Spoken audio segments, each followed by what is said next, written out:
है कि कितने परसेंट चांस है कि आप कोरियन ज़बान का टेस्ट पास कर लें। तुक्का लगता है कि नहीं, कितने महीने हम पढ़ेंगे तो हम आसानी से पास हो जाएंगे। इन तमाम सवालों के जवाब बता देता हूँ। तुक्के की बात सबसे पहले करता हूँ कि टोटल 40 सवाल हैं। 40 सवाल में से आपका 2, 3 या 4 सवालों में तो तुक्का लग सकता है। 10 या 15 सवालों में तुक्का बिल्कुल नहीं लगेगा। सबसे पहली बात आप ये ज़हन में रखें। दूसरी बात, अगर आपको अल्फ़ाबेट की तैयारी है, जो आपको लफ्ज़ों की पहचान है, तो समझ लें 3 सवाल आपके उसके पास हो जाएंगे, क्योंकि अल्फ़ाबेट के भी आपको 3 सवाल मिलते हैं। 2 सवाल अगर आपको गिनती पूरी प्रॉपर पता है 1 से लेकर 100 तक, तो आप गिनती के 2 सवाल आप पास कर लेंगे। अगर आपको तस्वीरों की पहचान है और ऑब्जर्वेशन है, आपकी तस्वीर के अंदर भी कुछ लफ्ज़ इस तरह का लिखा होगा कि नीचे भी लिखा हो, उसके आगे का लफ्ज़ मीनिंग समझ सकते हैं आप, तो तकरीबन आपके 2 से 3 सवाल वो, मतलब 4 तुक्के के हो गए, 2 आपको अल्फ़ाबेट के हो गए, 2 जो हैं आपके गिनती के हो गए, तो ये हो गए 10 सवाल। 10 सवाल के मतलब ये है कि 40-50 नंबर तो आपके आ जाएंगे। बाकी रही बात तैयारी की कि तैयारी कितनी हो।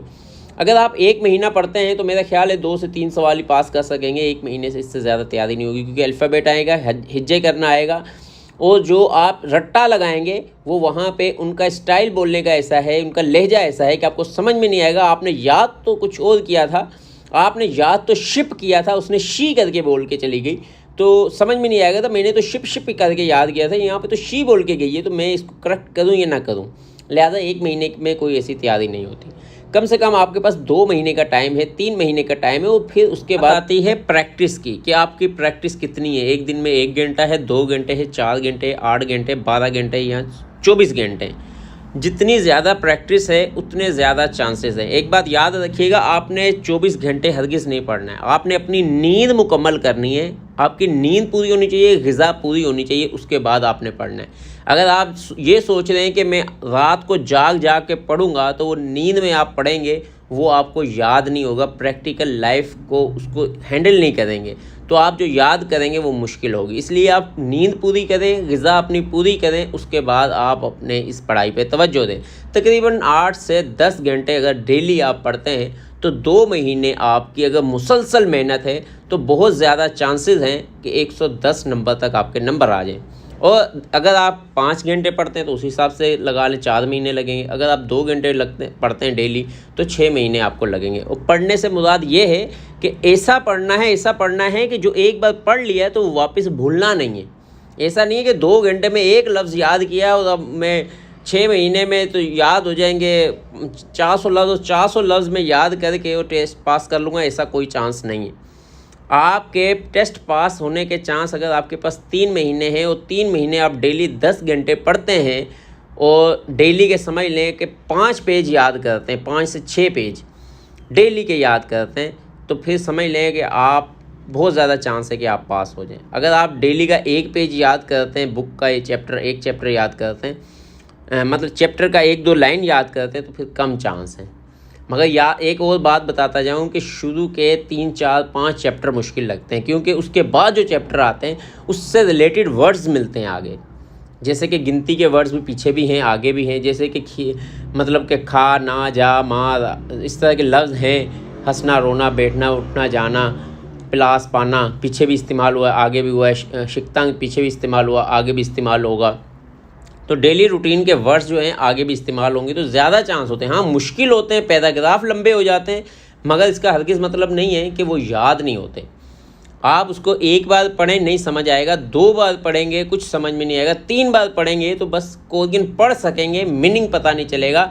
4थी बार पढ़ेंगे तो उसके कुछ लफ्ज़ के मीनिंग समझ में आएंगे। 5वीं बार पढ़ेंगे तो पैराग्राफ समझ में आएगा। 6ठी बार पढ़ेंगे तो आपकी उसकी ट्रांसलेशन समझ में आएगी, ये पैराग्राफ कह क्या रहा है। उसका फिर आंसर के लिए आपको फिर 6 बार उसका आंसर को 6 बार देखेंगे, तो फिर समझ में आएगा कि इसका एग्जैक्ट आंसर है क्या। तो ये अब आपने अंदाज़ा लगा दें कि कितने % चांस है आपके पास होने के।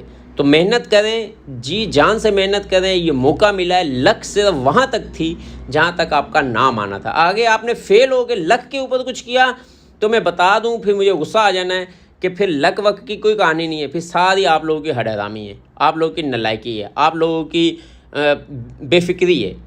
ऐसा कुछ नहीं है। लक ये थी कि आपका कुरान अंदाजी में नाम आ गया। अब आपने पढ़ना है, मेहनत करनी है, दिलो जान से करनी है। हाँ, ऐसा ज़रूर होता है, कुछ लोगों का दिमाग शार्प माइंड होता है, कुछ लोगों को थोड़ा स्लो याद करते हैं, कुछ 4 किताबें याद कर लेंगे, कुछ 3 कर लेंगे। मगर ऐसा तो नहीं है कुछ एक बंदे ने 4 किताबें याद कर ली, एक ने आधी याद कर ली। ऐसे नालायक बच्चे कोरिया ना जाएँ, वहाँ पर जाके पछताएँगे, वहाँ पर जाके फिर प्रॉब्लम बनाएंगे, बोलेंगे हाय अम्मी जी मेरे को तो यहाँ पे काम भी नहीं आ रहा, यहाँ पे तो मुझे कुछ भी नहीं आ रहा। तो मेरे भाइयों, आपने मतलब कि अगर एक बंदा 4 कर रहा है, अगर आप 3 कर लेते हैं तो भी ठीक है। अगर वो बंदा 10 किताबें याद कर सकता है, आप 7 कर लेंगे तो भी आप ठीक है। एक एवरेज इंसान इतना ही करता है। इतने शार्प माइंड होने की ज़रूरत नहीं। वहाँ पे हमने गधों वाले काम करना है, लेबर वर्क करना है। वहाँ पे हमने कंप्यूटर पे बैठ के इंजीनियरिंग नहीं करनी है।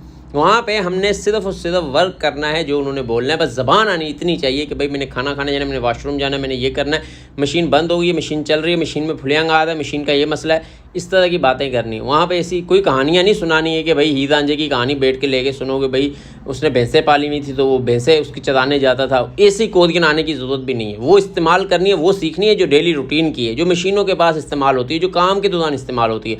आप अपने ऑब्जर्वेशन थोड़ी सी सेट कर लो। ये देखो कि भाई मैं मिसाल के तौर पे कोरिया में काम कर रहा हूँ, तो वो लफ्ज़ जो कि इस्तेमाल में नहीं होने, वो उसको रट्टा लगाने की ज़रूरत ही नहीं है। जो इस्तेमाल होने वो याद करें, उसको बार बार रिपीट करें, प्रैक्टिस करें, तो इंशाल्लाह ताला फिर आ जाएगी। फिर चांसेस हैं आपके 70-80% के आप पास हो जाएं। आज तक के लिए इतना ही काफ़ी। अपना अपने दोस्तों का ख्याल रखिएगा। अल्लाह हाफिज़।